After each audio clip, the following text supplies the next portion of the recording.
যে কতদিন ধরে এই ত্রাণ সামগ্রী মজুদ ছিল, কতদিন ধরে মজুদ ছিল ত্রাণ সামগ্রী। দ্বিতীয় যে প্রশ্ন সামনে আসছে, মজুদ থাকাকালীন কোনো দুর্যোগের ঘটনা কি ঘটেছে এই বাংলায়? যে সময়টা মজুদ ছিল কোনো দুর্যোগের ঘটনা বাংলায় ঘটেছে কি? যদি ঘটে থাকে তাহলে এই ত্রাণ কি সেখানে পৌঁছয়নি সঠিক সময়? যদি ঘটে থাকে তাহলে ত্রাণ কি সেখানে পৌঁছয়নি? যদি না পৌঁছয় তাহলে এই মজুতের উদ্দেশ্য কি ছিল? তাহলে কি কারণে এখানে মজুত করা হয়েছে এতদিন?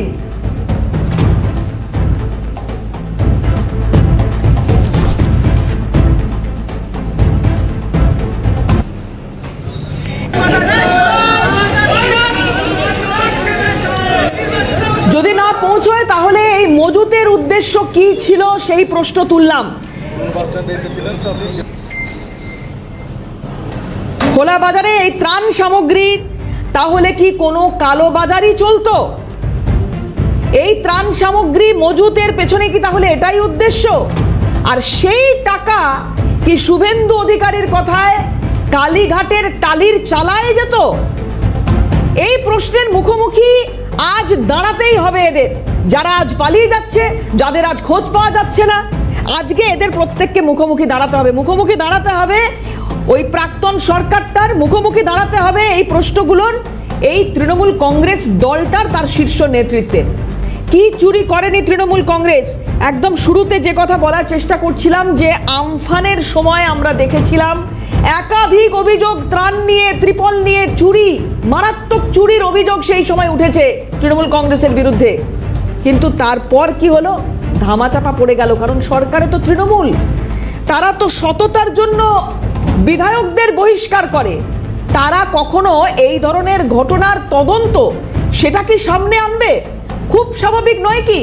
কিন্তু এই প্রশ্নগুলো তো তার মানে এমন নয় যে ধামাচাপা পড়ে যাবে। আমরা যখন এই র্যান্ডম রিয়াকশন নিচ্ছি, সাধারণ মানুষের সঙ্গে কথা বলছি, তখন তাদের ক্ষোভটা আপনারা দেখছেন কি বহিঃপ্রকাশ হচ্ছে এই ক্ষোভের। সরাসরি সেই ক্ষোভের বহিঃপ্রকাশ এমন জায়গায় পৌঁছেছে যে সোনারপুরের ঘটনা সেটা চোখে আঙুল দিয়ে দেখিয়ে দিচ্ছে। অভিষেক বন্দ্যোপাধ্যায় তিনি গিয়েছেন, তাকে আক্রান্ত হতে হয়েছে। জনরোষ ছাড়া এটাকে কি বলা যায়? আজকে ত্রাণের টাকা নিয়ে যে দুর্নীতি তৃণমূল কংগ্রেস করেছে, এই মানুষগুলো যাদের ক্ষোভ এই জায়গায় পৌঁছেছে, আজকে তারা উত্তর দেবেন নাকি বাড়িতে ঢুকে বসে থাকবেন? আমাদের সঙ্গে এই মুহূর্তে রাজনৈতিক বিশ্লেষক রাজাগোপাল ধর চক্রবর্তী রয়েছেন।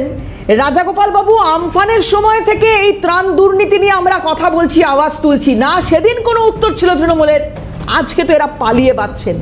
কি মনে হচ্ছে এত রকমের দুর্নীতি? আজ তৃণমূল লুঙ্গি চোর, আজ তৃণমূল ফুটবল চোর, আজ তৃণমূল জার্সি চুরি করছে, বাচ্চাদের জামা কাপড় চুরি করেছে। এই দলটা আর কত নিচে নেমেছে আমরা জানি না, আর কি কি আগামী দিনে দেখতে হবে। কিন্তু যদি থেকে যেত দলটা, কি হতো রাজাগোপাল বাবু? না, দেখুন যে ত্রাণের যে সামগ্রী সেইগুলো যারা ভুক্তভোগী, না মানে আমফানের মতন সময় বা যেখানে বন্যা হয়েছে সেখানকার সময় যারা বিপন্নতা বোধ করছেন, যাদের এইগুলো এসব ত্রাণ সামগ্রী কেনার ক্ষমতা নেই বা সুযোগও নেই, তাদের জন্যই ত্রাণ সরকারি কোষাগার থেকে পাঠানো হয়েছে। এবং সেই ত্রাণ সামগ্রী আমরা 21-এর আমফানের সময় দেখেছিলাম, আপনারা দেখিয়েছিলেন, অনেকে দেখিয়েছিল যে ত্রাণ সামগ্রী সঠিক পৌঁছচ্ছে না। এখন দেখা যাচ্ছে সেই ত্রাণ সামগ্রীগুলো নেতাদের বাড়ি থেকে বেরোচ্ছে। এখন নেতাদের বাড়িতে কি করে পৌঁছলো, কে সেখানে নিয়ে গেল, কটা জিনিসপত্র আছে? যদি নেতাদের বাড়ি যায় সেখানে কোনো অডিট করা আছে কি? তাদেরকে কেউ বলেছে এত টাকার জিনিস, এত জিনিস তোমার বাড়িতে দেওয়া হচ্ছে, তুমি রেখে দাও?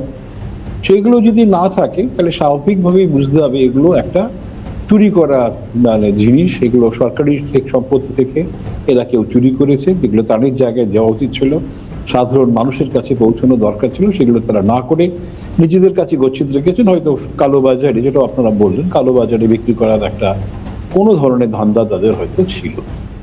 এটা অত্যন্ত দুর্ভাগ্যজনক যে যারা দেশকে শাসন করেছেন এবং আমফানের পরেই নির্বাচন হয় এবং নির্বাচনে তারা ব্যাপকভাবে জয়লাভ করে। বোঝা যাচ্ছে জয়লাভের কারণটা কি সেগুলা কোনো বোঝা যাচ্ছে 2026-এর সঙ্গে তুলনা করলে বোঝা যায় কিভাবে জয়লাভ ঘটেছে। কিন্তু যেটা মূল প্রশ্ন যে ত্রাণের সামগ্রী, ত্রাণটা হচ্ছে একেবারে বিপন্ন মানুষদের জন্য, এগুলো কোনো বড় লোকদের জিনিস নয়। হ্যাঁ, এগুলো চুরি করা মানে যে কি ধরনের অপরাধ আপনি করছেন, যে মানুষ বাঁচার জন্য তার যেটুকু সামান্য সরকারি সম্বল নিয়েছে বেঁচে থাকবে, একটা ত্রিপল বা একটা লুঙ্গি বা একটা জামা কাপড় বা হয়তো বাচ্চাদের খেলার জিনিস, খাবার দাবার, সেগুলো আপনি চুরি করে নিয়েছেন। তার মানে বোঝা যাচ্ছে যে আপনার দয়া মায়া, মানে অর্থাৎ যে দলটি শাসন করতো তাদের কোনো নেতৃত্বের কোনো জায়গায় দয়া মায়া কিছু ছিল না। তাদের একমাত্র ব্যক্তিগত সম্পদ, দলীয় সম্পদ তৈরি করা, সেটাই একমাত্র লক্ষ্য ছিল। সাধারণ দেখুন, সরকার ব্যবস্থা নিতে সময় নেয়। সরকার যে সঙ্গে সঙ্গে ব্যবস্থা নিতে মানুষ কিছু বলতো না। সরকার যেহেতু ব্যবস্থা নিতে সময় নিচ্ছে, এবার নতুন সরকার এসছে, তাদের একটু বোঝারও সময় দরকার লাগছে। তার ফলে মানুষ মনে করছে এই লোকগুলো বুঝি ছাড় পেয়ে যাবে, তাই মানুষ কিন্তু পথে নামছে, নানানভাবে মনে করছে যে তাদেরও কিছু বক্তব্য আছে, তারা জানিয়ে দিক।